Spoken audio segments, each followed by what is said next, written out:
Many of the Kabbalists, I don't even like the word mystic, lived here in Tzfat.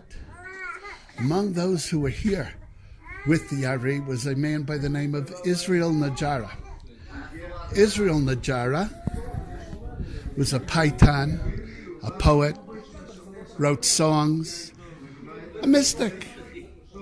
And as they often did, they would walk into the forest surrounding the city in order to do meditation. One day, Rav Yisrael was walking in the forest, and he walked a little bit too far. And all of a sudden, an arm comes out of the bushes, grabs him. It was cutthroats. They put a knife to his throat and demand his money. Now, Israel Najara was rather a poor fellow and had no money. And he tells them, and they say, all right, the name of a relative will pay your ransom. Well, I got no relatives with money either. And then they continued, well, a friend. None of my friends have any money either.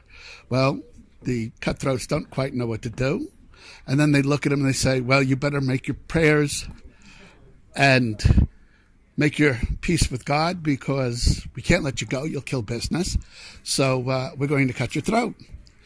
And Israel Najara asked them, well, do you mind if I play one last song for the Lord? And they said, go ahead. And they were all laughing. They have their knives ready. And Rav Yisrael takes his pipes out and begins to play. And he plays with all his heart and all his soul. And he plays with such feeling that the camels and the donkeys of the cutthroats began to dance. As a matter of fact, they began to dance on two back feet.